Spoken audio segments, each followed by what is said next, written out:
Print electronic media మిత్రులందరికీ నమస్కారం.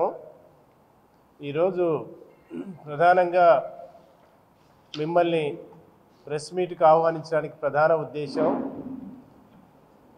తెలంగాణ రాష్ట్రంలో ఉన్నటువంటి అన్ని రకాల గురుకులాలలో ఉన్నటువంటి సమస్యల్ని గత కొన్ని దశాబ్దాల కాలంగా పెండింగ్లో ఉన్నాయి. ఆ సమస్యలన్నిటి పరిష్కరించాలని మిమ్మల్ని అందరినీ ఆహ్వానించడం జరిగింది.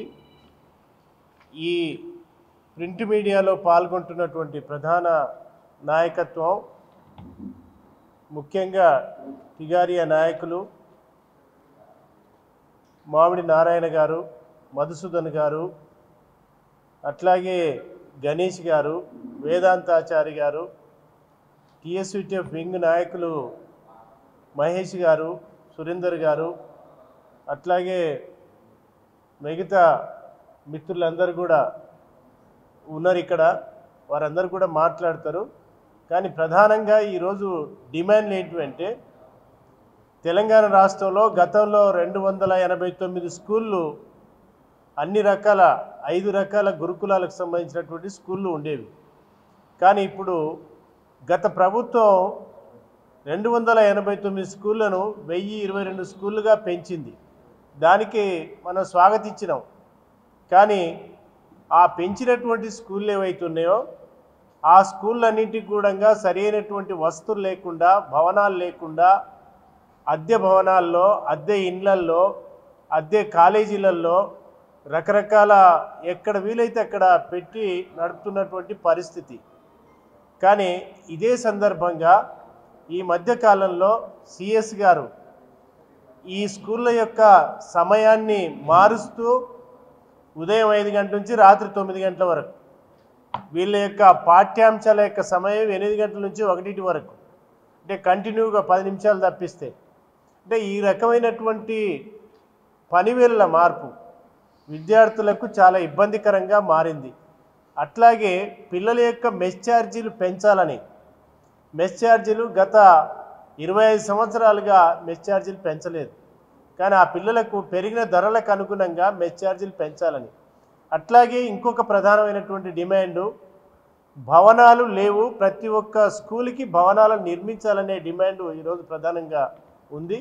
అట్లాగే ఈ గురుకులాల్లో పనిచేస్తున్నటువంటి టీచర్లందరికీ కూడా సరైనటువంటి వేతనాలు లేవు. వేతనాలు అంటే మామూలుగా డే స్కాలర్గా పనిచేస్తున్నటువంటి టీచర్లకు ఏ రకంగా వేతనాలు ఉన్నాయో, రాత్రి పగలు పిల్లల దగ్గర తల్లిదండ్రుల కాపలా ఉన్నటువంటి టీచర్లకు వీళ్ళకు సరైనటువంటి పారిటీ స్కేల్స్ ఇవ్వాలి. కానీ ఆ వేతనాలు పెంపుదల లేదు. సకాలంలో వేతనాలు రావటం లేదు. అంటే వీళ్ళకి బడ్జెట్ రిలీజ్ అయితే తప్ప లేకుంటే వేతనాలు రావు.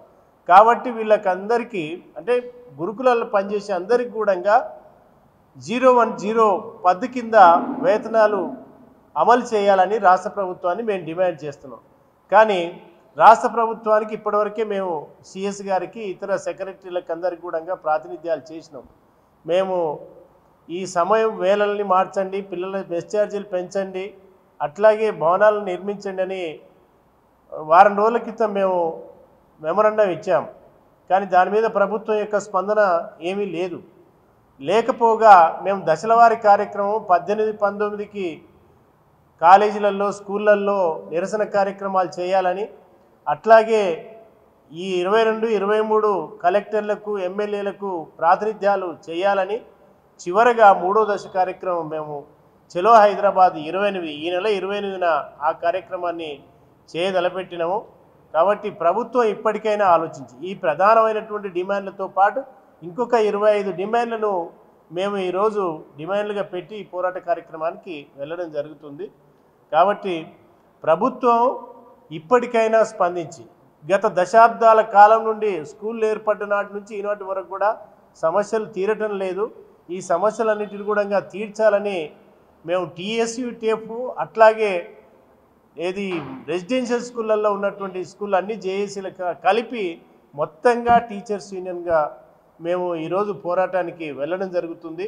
కాబట్టి వేలాది మందిగా 28 నాడు హైదరాబాద్లో మహాధర్నా జరపబోతున్నారు. కాబట్టి ఈ లోపలనే రాష్ట్ర ప్రభుత్వం స్పందించి ఈ డిమాండ్లన్నింటినీ కాకపోయినా ప్రధానమైనటువంటి డిమాండ్లను మొట్టమొదటగా కొన్ని అసలు డబ్బులు ఖర్చు కానటువంటి డిమాండ్స్ కూడా మేము ఉన్నాయి. హెల్త్ కార్డ్స్ ఇవ్వాలి.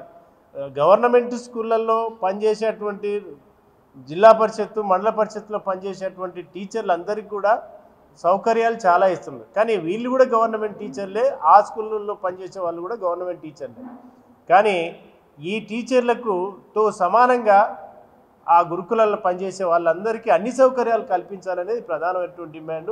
హెల్త్ కార్డ్స్ ఇవ్వాలనేది కూడా ఇంకా ప్రధానమైన డిమాండ్గా ఈరోజు మేము ఈ దశలవారీ పోరాట కార్యక్రమానికి పూనుకున్నాం.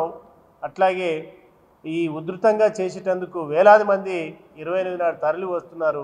కాబట్టి ప్రభుత్వం ఇప్పటికైనా స్పందించి ముఖ్యమైనటువంటి డిమాండ్లను పరిష్కరించాలని మేము రాష్ట్ర ప్రభుత్వాన్ని డిమాండ్ చేస్తున్నాం. జేఏసీ యొక్క సెక్రటరీ జనరల్గా వర్క్ చేస్తున్నాను.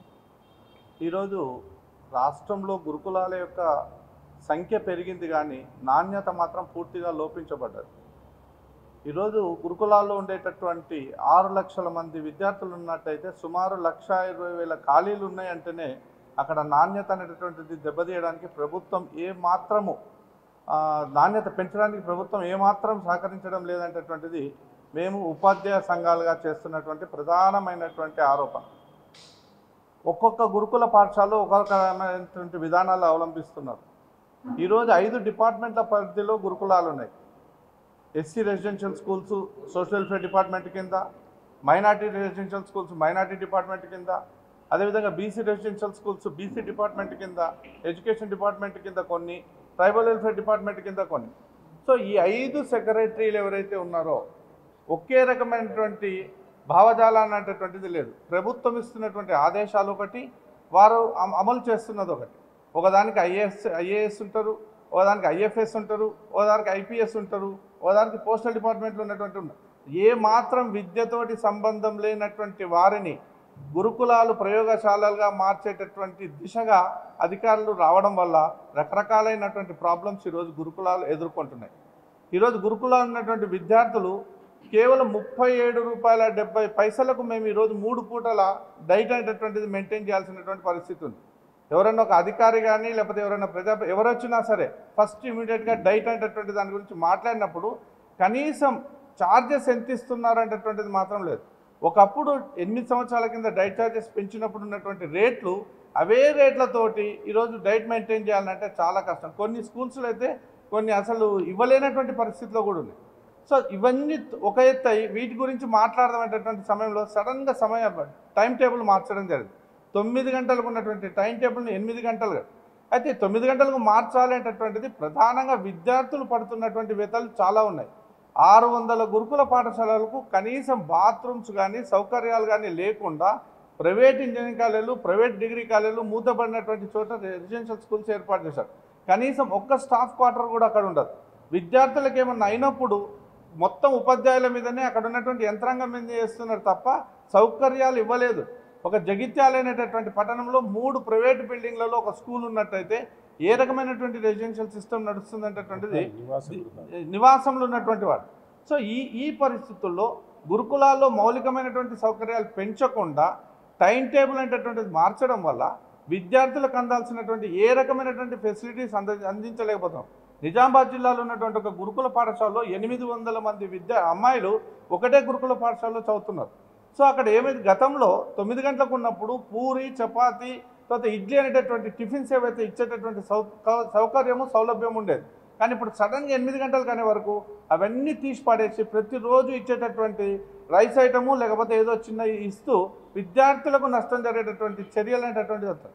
తర్వాత కొన్ని అదే స్కూల్లో మేము ఒక చోట మాట్లాడినప్పుడు, మేము స్కూల్స్ విజిట్ చేసినప్పుడు మిడ్ నైట్, ఎందుకంటే 8 గంటలకే స్కూల్ స్టార్ట్ అవుతుంది కాబట్టి మిడ్ నైట్ 4 o'clock 3 o'clock కొంతమంది విద్యార్థులు లేచి స్నానాలు చేసి వచ్చి మళ్ళీ పండుకునేటటువంటి పరిస్థితి ఈరోజు ప్రభుత్వం కల్పిస్తుంది.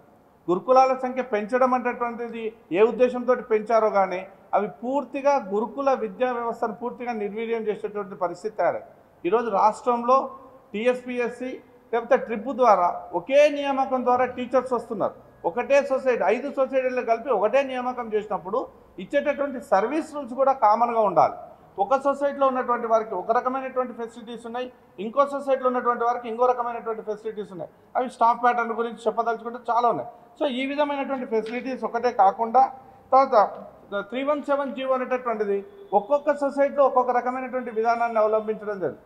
ఒక సొసైటీనేమో స్టేట్లో ఉన్నటువంటి మొత్తం టీచర్స్ని ఒక యూనిట్గా తీసుకుంటే మిగతా సొసైటీస్లోనేమో పాతగా ఉన్నటువంటి 5th జోన్, పాత ఉన్న 6th జోన్ మాత్రం ఒక యూనిట్స్గా తీసుకొని చెప్పారు. దానివల్ల ఈ మధ్యకాలంలో మీరు చూస్తూ ఉంటారు చాలామంది ఇబ్బందులు. ప్రతి టీచర్ కూడా 317 స్థానికత కోల్పోయినటువంటి టీచర్ల పరిస్థితి ఈరోజు చాలా దుర్భరంగా ఉంది.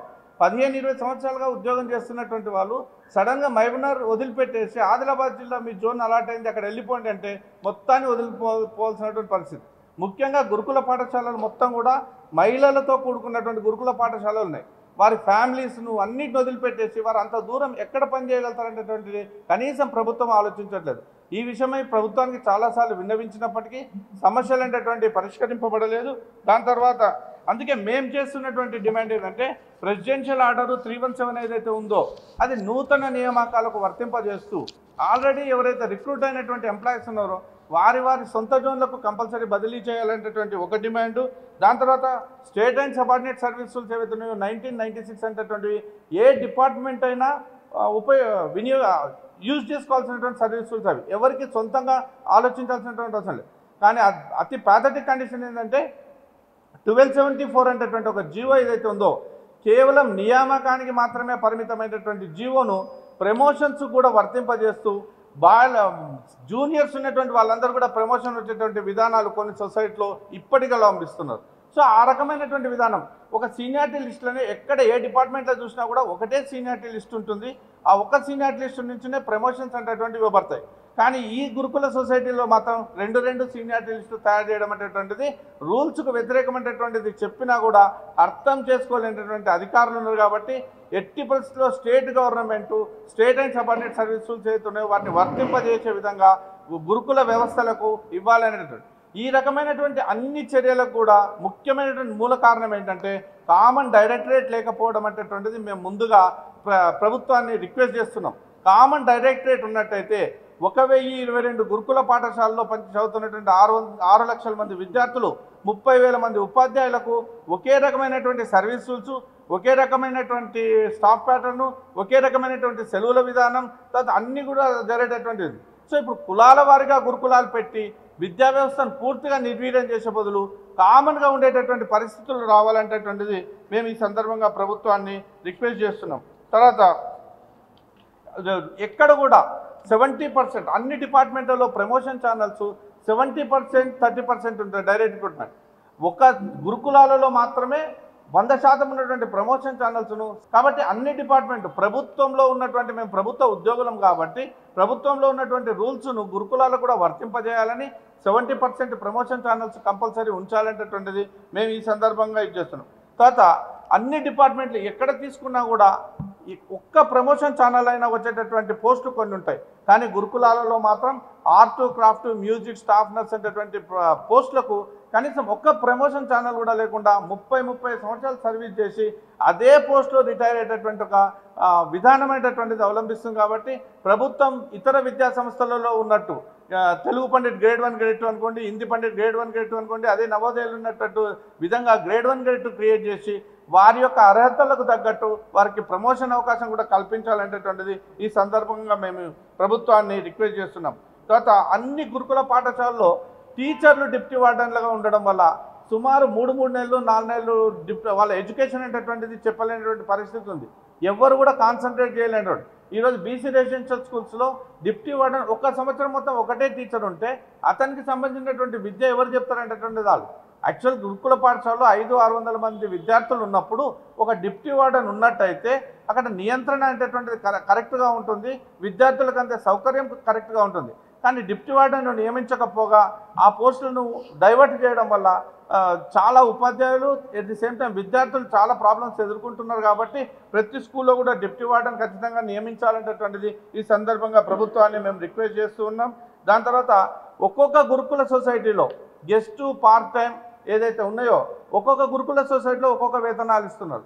ఎస్సీ రెసిడెన్షియల్ సొసైటీలో 14,000 ఇస్తే బీసీ రెసిడెన్షియల్ స్కూల్ సొసైటీలో 33,000 ఇస్తున్నారు. అదే మైనార్టీ సొసైటీలో అంతకంటే ఎక్కువ ఇస్తున్నారు. మళ్ళీ ఒకే సొసైటీలో ఒకే క్వాలిఫికేషన్స్ ప్రకారం వచ్చే ఉపాధ్యాయులకు వివిధ రకాలైనటువంటి సొసైటీల్లో ఇవ్వడం వల్ల ఒక సరి అయినటువంటి విద్యా విధానమైనటువంటిది కొనసాగుతలేదు. కాబట్టి మినిమం టైం బేసిక్ పే ఇవ్వాలనేటటువంటిది మేము ప్రభుత్వాన్ని ఈ సందర్భంగా రిక్వెస్ట్ చేస్తున్నాం. జనరల్గా ఏ డిపార్ట్మెంట్లో అయినా కూడా సస్పెండ్ అయినటువంటి వాళ్ళకు రీఇన్స్టేట్మెంట్ వాటికి చిన్న చిన్న కారణాలతో సస్పెండ్ అయిన వాళ్ళకు వెంటనే ఇవ్వడం. కానీ 7-8 నెలలైనా కూడా ప్రిన్సిపాల్స్ కానీ టీచర్స్ కానీ చిన్న దుమ్ముంది ధూళి ఉందన్నప్పుడు సస్పెండ్ అయినటువంటి వాళ్ళని కూడా 8-9 నెలలుగా అటువంటి వారిని మానసిక వేదనకు ఆర్థిక నష్టానికి చేస్తుంది. కాబట్టి ఈ విధానాలన్నింటినీ కూడా పోయేటటువంటి విధంగా ఒక కామన్ డైరెక్టరేట్ పరిధిలోకి తెచ్చి గురుకుల వ్యవస్థను బలోపేతం చేయాలని ఈ సందర్భంగా మేము ప్రభుత్వాన్ని రిక్వెస్ట్ చేస్తూ, అయితే రాష్ట్ర వ్యాప్తంగా ఉన్నటువంటి ఉపాధ్యాయులు ఎవరైతే ఉన్నారో అన్ని గురుకుల పాఠశాలలు ఉన్నటువంటి 1022 గురుకుల పాఠశాల ఉన్నటువంటి ప్రతి ఉపాధ్యాయుడు ప్రతి పాఠశాల నుంచి కూడా ప్రాతినిధ్యం విధంగా ఉండే విధంగా సుమారు 2 నుంచి 3 వేల మంది వరకు ఉపాధ్యాయులు రేపు 28వ తారీఖు రోజు హైదరాబాద్కు రాబోతున్నారు. అంతకంటే ముందు ప్రభుత్వం చొరవ చూపించి మా సమస్యల పరిష్కారానికి ముందుకు రావాలని ఈ సందర్భంగా విజ్ఞప్తి చేస్తూ ముగిస్తున్నాం. Thank you.